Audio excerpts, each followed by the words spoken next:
we begin with a general idea of what the self is, what the soul is. That's also in Bhagavad Gita.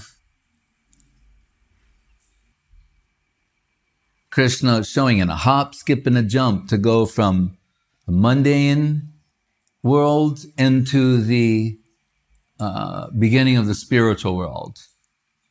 Indriyani pranyahur indriyebhya param manaha. You have senses. You can see, hear, taste, touch, smell, and feel. He's saying this ability to perform these varieties of sensual activities, saying demonstrates that the senses are superior to the objects of the senses. So the sense which can smell is superior to the object that's being smelled. What can see, etc. Manasastu parabu, and then he's saying, Indriyani pranahur indriyebhya param manaha. But superior to the senses is the mind.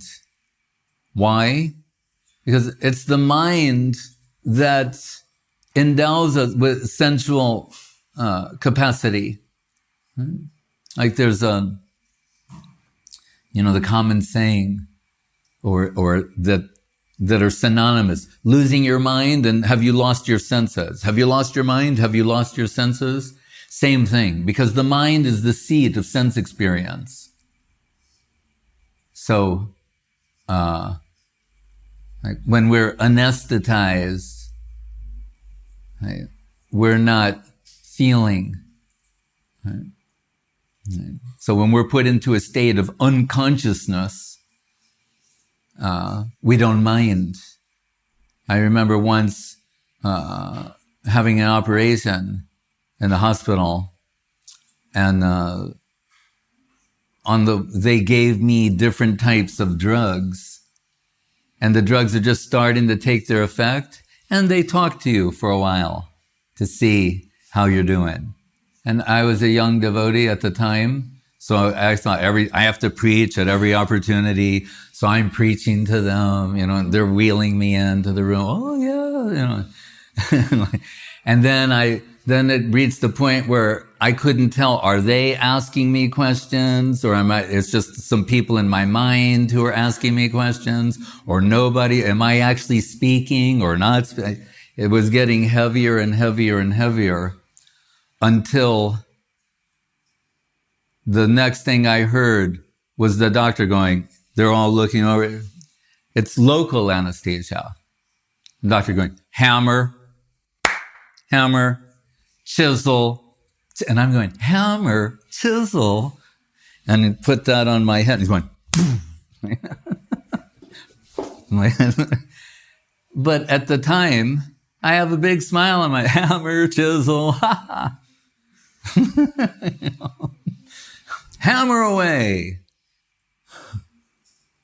The last time I went to the hospital was in Marin County, which is kind of like this California wonderland.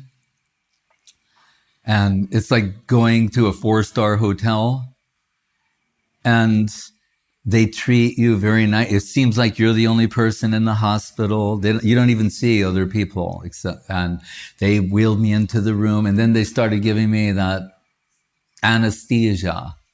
But this is very nice aroma, this is like new age anesthesia. Really like sweet, tasty, smelling really nice, like as good or as the best flowers. I'm smelling this, and they're talking to me to see also if it's taking effect.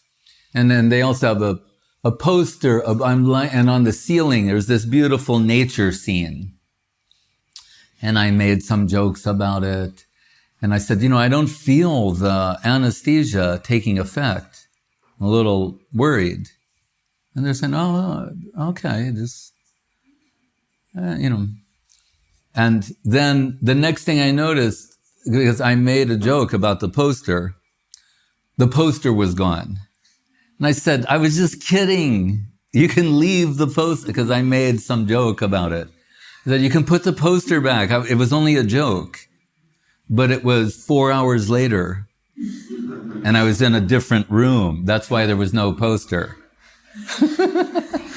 And then this nurse, she comes over and says, I want you to take this pill and this cracker. And then she sat down, and then she was eating a cracker. And I said, you can have a cracker, but you can't have a pill. And she was like, oh, this is going to be a good one.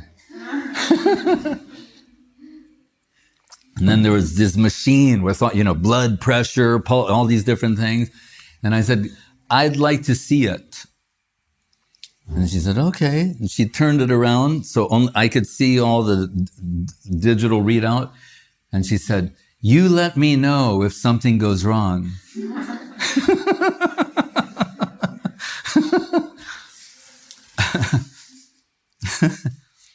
So anyway, I could understand. What happened in those 4 hours? Because my mind, I had been anesthetized to the point where no seeing, hearing, tasting, smell, everything was turned off. Right? So the mind is the seat of sense experience.